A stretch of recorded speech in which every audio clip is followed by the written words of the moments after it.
गुरु की शरणागति से। चलो ऐसा करो। अब मन कह रहा नहीं यार, ऐसा कैसे? जीवित मर जाए उलटी आप में समाए, यह दिलगिरी है। अगर ये स्थिति कोई प्रदान कर सकता है तो गुरुदेव दूसरा कोई त्रिभुवन में है ही नहीं।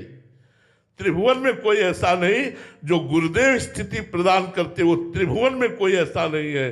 गुरुदेव की आज्ञा में कितना दम है वो हम बाद में जान पाए।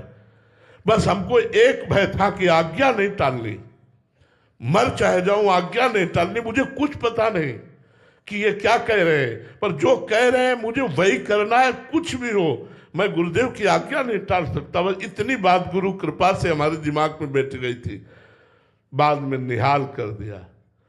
ये आज जो आप लोग सुन रहे हैं, आपको जो लाभ मिल रहा है वो गुरु कृपा से मिल रहा है। मैं किसी योग्य नहीं हूं।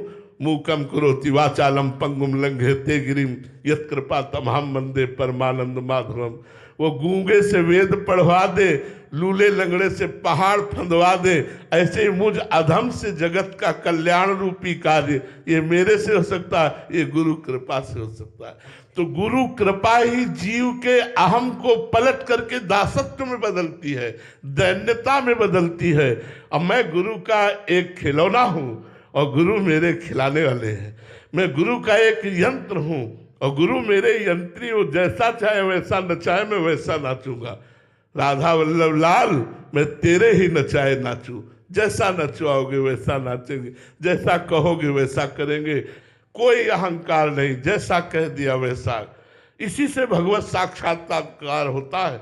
अपनी साधना तो एक निमित्त मात्र है, भगवत साक्षात्कार बड़ा कठिन है। उनकी आज्ञा का पालन करना, प्राण अर्पित कर दिया तो भगवान का साक्षात्कार हो गया।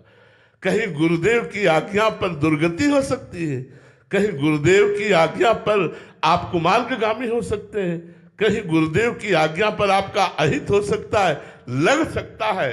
लेकिन जितनी कृपा होती है वो गुरुदेव की आज्ञा में होती है। बहुत कठिन है जब गुरुदेव अपमान करे हम सह जाए। एकांत में अपमान करें तो चल जाएगा, जब सभा में अपमान करें गुरुदेव और हम सह जाए तभी माना जाएगा कि हम शिष्य हैं।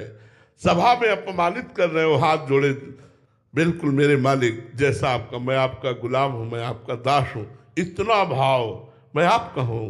बेमतलब अपमानित कर रहे हैं फिर भी हाथ जोड़े, जी जी जी, तुम नीच हो जी, तुम अधम हो जी, वही दरवाजे पे बैठ। ऐसे को भगवान प्राप्त होते हैं।